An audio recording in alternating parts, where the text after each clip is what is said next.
Assalamualaikum warahmatullahi wabarakatuh. Perkenalkan nama saya Irwan Maulana. Pada kesempatan kali ini saya ingin mendemokan aplikasi Java yaitu membuat menghitung volume persegi panjang menggunakan UI-nya atau menggunakan Java GUI, Graphic User Interface.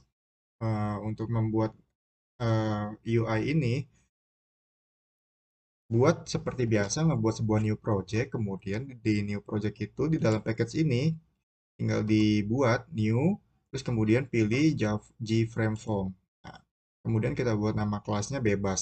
Setelah itu tinggal di finish. Maka secara otomatis akan membuat sebuah nama file. Nah, di file ini ada tiga bagian komponen utama, ada source, design, sama history. Untuk ngebuat sebuah desain, di sini sudah disediakan palette-nya di sebelah kanan. Mulai dari swing container, swing control, menu, windows, filler, dan AWT. Nah, di sini saya menggunakan tiga komponen utama saja, yaitu label untuk ngebuat teks ini, teks title, label judulnya. Kemudian ada komponen dari text field untuk menginput sebuah inputan di dalam sini nanti. Kemudian yang terakhir ada button. Nah, button ini jika kita sudah menginput data di masing-masing text field ini, nanti jika kita klik hitung, maka hasilnya akan keluar di hasil volume ini. Nah, untuk menggunakannya sangat mudah, tinggal diklik atau tinggal boleh di drag, taruh di sini.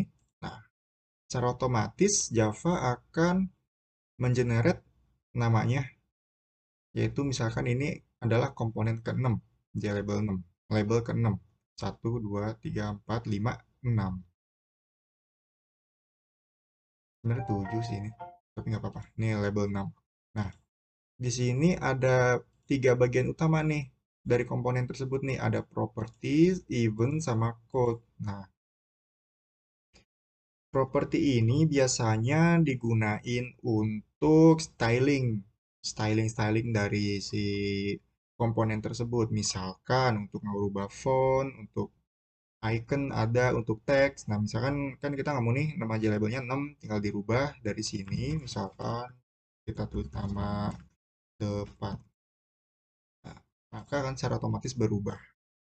Kemudian ada lagi untuk nambahin text field, tinggal pilih ini.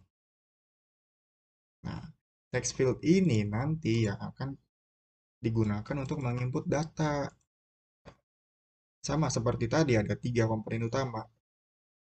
Nah, di sini untuk value utamanya defaultnya itu adalah kosong, nggak tidak berisi apa-apa. Kemudian di sini ada event. Nah, event ini nanti yang akan kita gunakan, event ini untuk proses manipulasi data ke dalam variabel.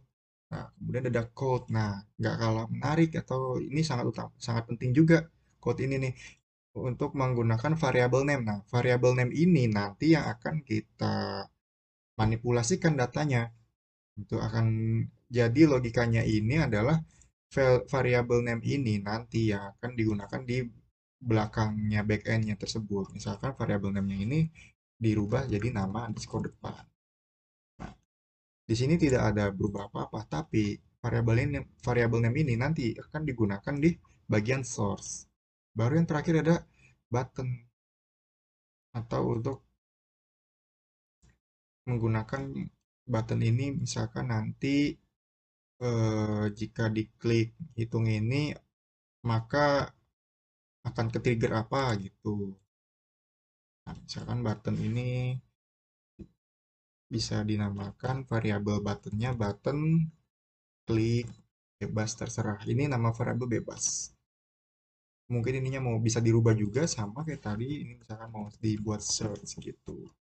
Nah, ini contoh sederhana untuk menggunakan komponen utama. Nah, di sini saya sudah ngebuat sebuah program hitung volume persegi panjang, di mana volume persegi panjang itu rumusnya panjang kali lebar kali tinggi. Oke, langsung saya jalankan saja ini komponen ini saya hilangkan terlebih dahulu. Saya langsung jalankan, tinggal klik running, maka secara otomatis maka secara otomatis akan keluar tampilan ini. Misalkan panjangnya itu 25, lebarnya itu 10, dan tingginya 5.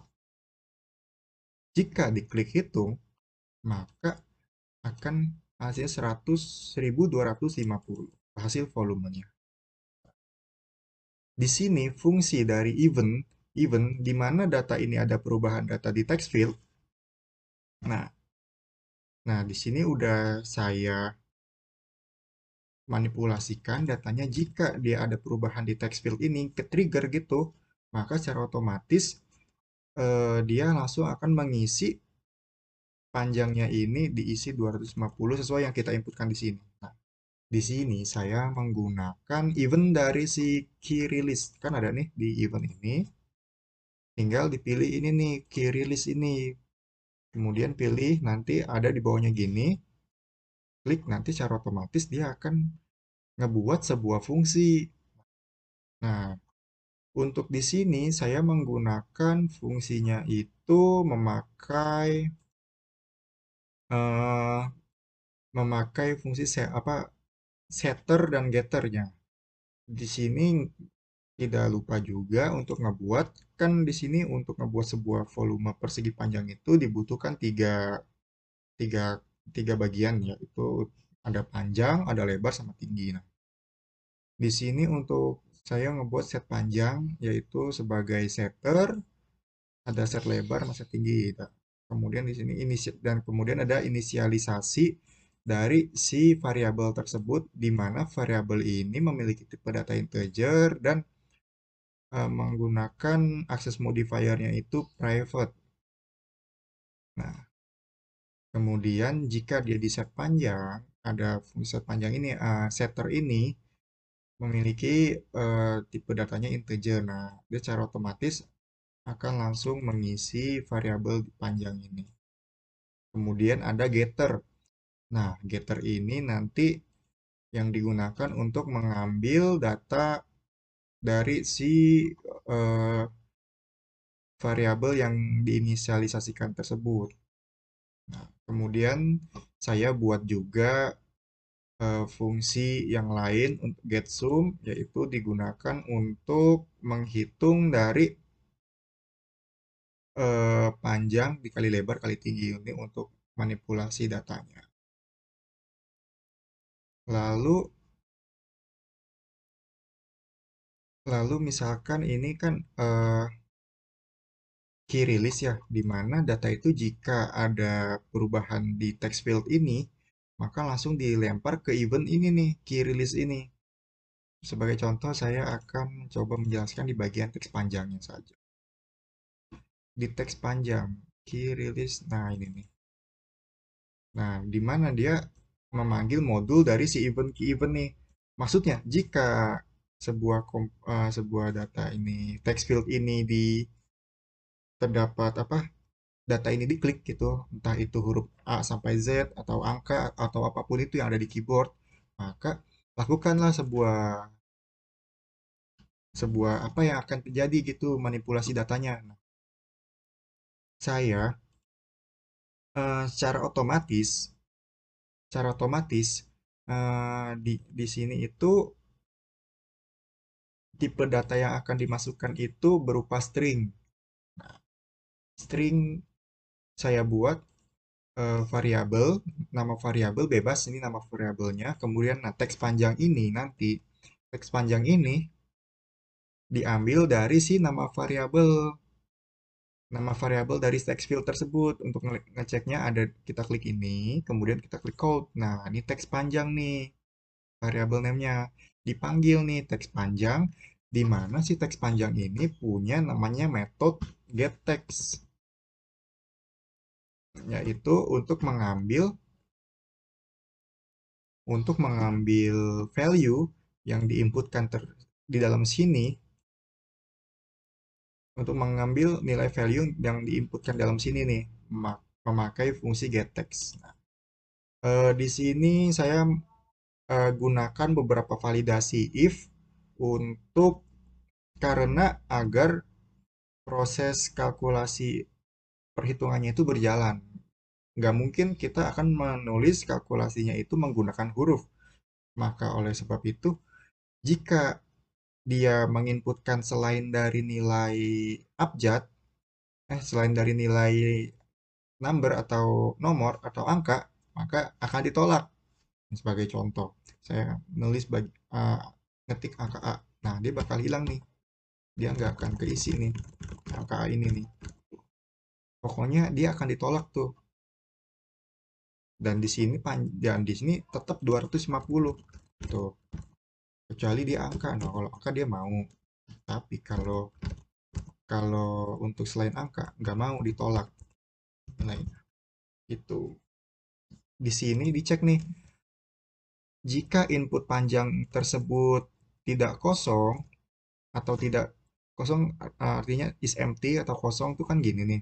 Kan ini is empty. Nah, jika dia di belakangnya ada tanda seru itu kebalikan dari si ini. Karena is empty ini dia returnnya itu adalah true atau enggak false. Nah, returnnya true if dan di sini dia boolean dia nilai returnnya. Nah, jika misalkan dia true, maksudnya jika dia kosong, nah kemudian kita balikan dengan tanda seru. Kebalikan dari true adalah false. Dan dicek lagi. Maksudnya jika dia data input input panjang ini nggak kosong dan yang kita input itu merupakan is numeric ini adalah yang kita inputkan itu berupa angka. Nah, angka ini is numeric ini dibuat fungsi, yaitu fungsinya itu adalah ini is numeric nih, di mana memasukkan datanya itu berupa string. Nah, kemudian di sini ada regex nih. Regex itu digunakan untuk ngecek benar gak sih yang kita masukkan itu berupa angka gitu. Nah, kalau benar, oke, dibalikin datanya. Nanti boleh masuk ke if ini. Nah, dibuat sistem of println agar muncul kayak gini. Kemudian apa yang kita inputkan? Nah, kemudian di setter nih, di set panjang. Kemudian data ini kan awalnya masih string. Gimana caranya agar string ini kita convert dirubah menjadi integer? Yaitu memakai fungsi integer. Integer ada namanya metode parse integer. Nah, kemudian apa yang mau diparsing datanya menjadi integer, yaitu si variabel input panjang tersebut. Nah, kemudian ada else-nya nih. Nah, di sini else-nya maksudnya gini. Eh, Jika data yang kita masukkan itu kosong, nah dicek lagi nih. Kalau misalkan yang dimasukkan itu benar-benar kosong, maka dia akan dia set text itu adalah eh, mem- memberikan nilai default dari si teks panjang ini nih, itu adalah string kosong, dan di sini dirubah set panjangnya itu variabel panjangnya itu jadi nol. Jadi kalau dia kosong ini dia kebacanya akan nol. Nah, dia kebacanya nol nih, nol. P-nya sama dengan nol, L 10, T sama dengan 5, T-nya tuh tinggi. Kemudian jika kalau enggak nih, kalau enggak kosong, apa aja kayak gini 100. Nah, disinilah terjadinya ngecek nih data ini bener gak namrik. Kalau misalkan enggak, anggap aja kayak A. Nah, dia langsung ditolak nih. Ditolak, tinggal di set text-nya ini diambil data yang dari get panjang ini nih. Get panjang. Nah, get panjang ini kan ngambil data variabel panjang. Gitu. Secara otomatis dia akan menolak nih selain dari numeric. Nah, kurang lebih untuk lebar, tinggi sama. Kemudian terakhir ada button. Nah, si button ini ada event namanya action perform, di mana jika kita klik button ini nanti secara otomatis akan terjadi kalkulasi data dari panjang, lebar, sama tinggi. Nah, tinggal diklik action perform ini, pilih ini. Nah, di sini jika button ini diklik, Nah, jika button ini diklik nih, maka tampilkan yang kita inputkan tadi, panjangnya berapa, lebarnya berapa, kemudian tingginya berapa. Nah, setelah itu kita panggil fungsi getSum. Nah, getSum ini, fungsi ini di mana dia tadi digunakan untuk menghitung volume dipanjang dikali lebar dikali tinggi. Nah, setelah itu nilai sum ini akan dimanipulasikan ke sum volume ini nih. Nah, ini nih sum volume tuh ini nih. Ini label ini kita buat namanya jadi variabel namanya adalah sum volume di mana nanti data yang dikalkulasikan tersebut akan tampil di sini. Sum volume, set text, string, format, D.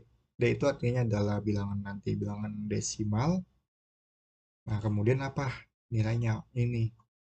Agar kita buat format itu misalkan 123, 123, ya. Nah, digunain string format ini agar ada koma-komanya nih kayak gini nih untuk pembatas gitu. Jadi nggak langsung angka semua. Jadi bisa dilihat bilangan koma. Oh ini artinya 1.860 gitu. 30 kalau misalkan ratusan. Nah, atau ini ribuan. Nah, itu fungsinya untuk format tersebut. Nah, di sini kan setiap dari action si release key release ini apapun yang kita ketik nih, dia akan nge-trigger ke ini nih, ke outprint ini. Tuh, apapun yang kita tulis nanti dia akan ada di sini. Tuh.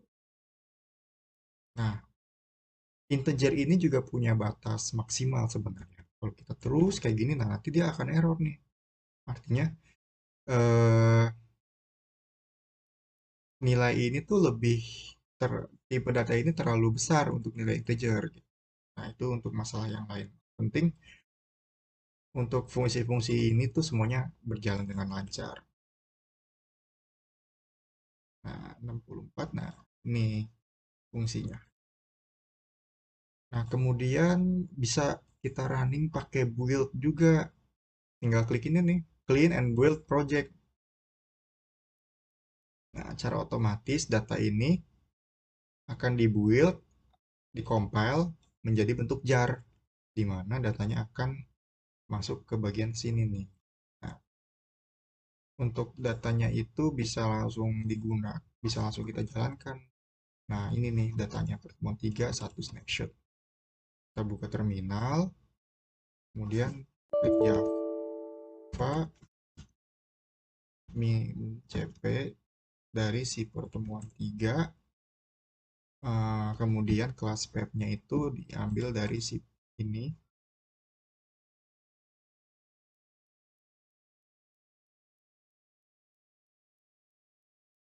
pm pertemuan 3, pertemuan 3. Nah, secara otomatis jalan. Nah, jalan artinya data ini udah bener. Nah, apapun yang kita inputkan di sini, nah nanti dia akan masuk tuh 100, 288, 220. Nah, klik hitung.